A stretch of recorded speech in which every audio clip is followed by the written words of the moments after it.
বিনা পাসপোর্টে বিদেশ ভ্রমণ 178 জন যাত্রী সহ মুম্বাই থেকে গুয়াহাটিগামী বিমান অবতরণ করল ঢাকা বিমানবন্দরে।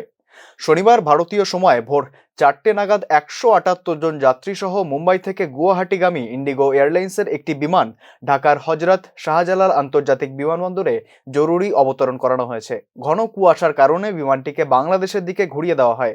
যদিও পাসপোর্ট না থাকার কারণে বিমান থেকে কোনো যাত্রী নামতে পারেননি।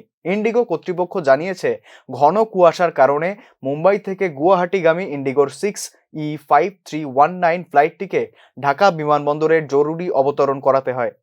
ঢাকা থেকে ফ্লাইটটিকে গুয়াহাটি ফিরিয়ে আনতে ক্রুদের বিকল্প একটি দল পাঠানো হয়। Flight tracking website flight radar 24 এর তথ্য অনুযায়ী ফ্লাইটটি শুক্রবার রাত 8টা 20 মিনিটে যাত্রা হয়ে 11টা 10 মিনিটে গুয়াহাটি পৌঁছানোর কথা ছিল। তার পরিবর্তে এই দিন 3 ঘন্টা দেরিতে ফ্লাইটটি 11টা 20 মিনিটে মুম্বাই থেকে গুয়াহাটির উদ্দেশ্যে রওনা হয় এবং বাংলাদেশ ঘুরে প্রায় 12 ঘন্টা পর গন্তব্যস্থলে পৌঁছায়। এর ফলে যাত্রীদের যথেষ্ট ভোগান্তির শিকার হতে হয়।